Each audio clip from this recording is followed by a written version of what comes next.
Assalamualaikum warahmatullahi wabarakatuh. Baik anak-anak, sebelum kita memulai pembelajaran, alangkah baiknya kita berdoa terlebih dahulu. Berdoa dimulai.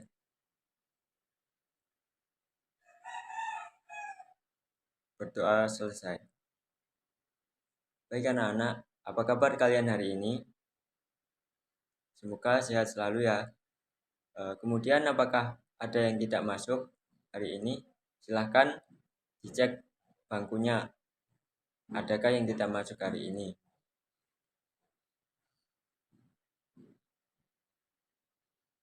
Baik anak-anak, hari ini kita akan mempelajari tentang puisi rakyat. Puisi rakyat. Adakah yang tahu di sini apa itu puisi rakyat? Oke. Puisi rakyat adalah puisi yang berkembang pada masa masyarakat tradisional secara lisan yang memiliki aturan-aturan yang mengikat dan mengandung nasihat atau pesan yang baik bagi kehidupan. Jadi puisi rakyat itu memiliki pesan yang ada di dalamnya, yaitu berupa pesan-pesan kehidupan. Kemudian adapun contoh atau ragam puisi dari puisi rakyat, yaitu dapat berupa puisi, kemudian syair, kemudian ada pantun dan ada gurindam. Kemudian adapun ciri-ciri puisi rakyat yaitu yang pertama, puisi rakyat seringkali tidak dikenal nama pengarangnya. Nah, siapa dari pencipta puisi rakyat itu biasanya tidak dikenal. Karena kenapa?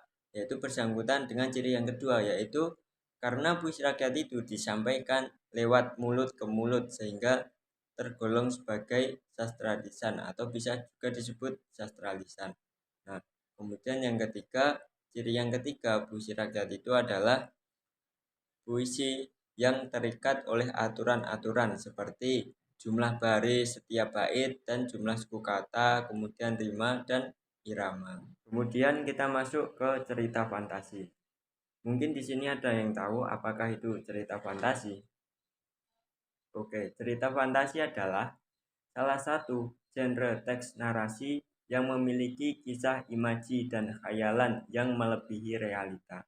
Nah, jadi cerita fantasi itu adalah cerita yang tidak ada di dunia nyata, yang hanya berisi angan-angan atau khayalan dari seorang pengarangnya. Baik teman-teman, di sini nanti kita akan mempelajari bagaimana struktur dan kebahasaan dari teks narasi tersebut.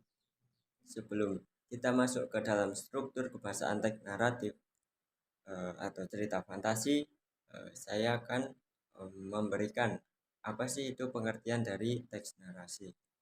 Nah, teks narasi adalah suatu karangan cerita yang menyajikan serangkaian peristiwa atau kejadian yang disusun secara runtut atau kronologis sesuai urutan waktunya. Peristiwa yang diceritakan tersebut bisa benar-benar terjadi, tapi juga bisa hanya sebatas khayalan dari seorang pengarangnya. Nah, kemudian struktur teks narasi.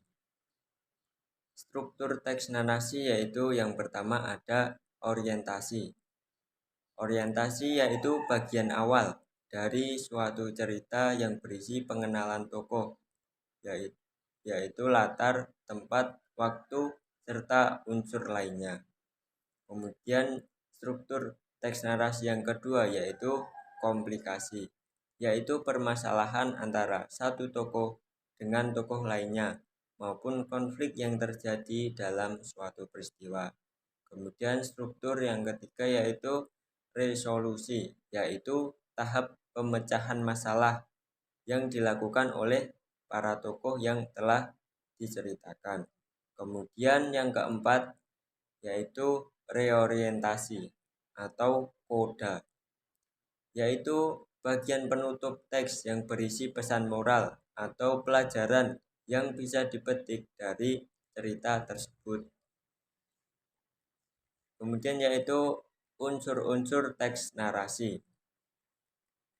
Ada berapa unsur-unsur teks narasi? Yaitu yang pertama ada tema, yaitu Unsur yang pertama yaitu tema.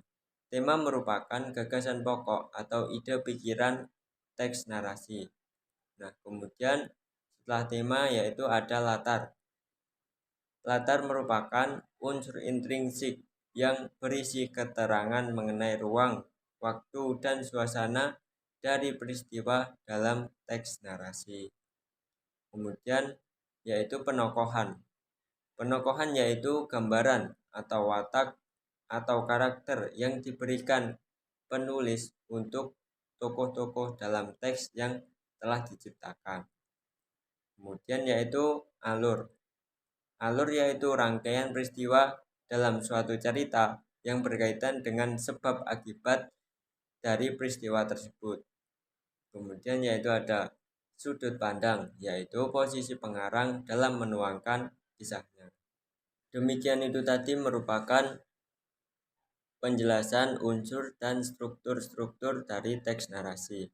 Kemudian tugas anak-anak, silahkan kalian mengerjakan LKS halaman 152, yaitu yang berupa teks narasi yang berjudul Bola-bola Waktu. Untuk pembahasan nanti kita bahas di pertemuan minggu depan secara offline. Terima kasih.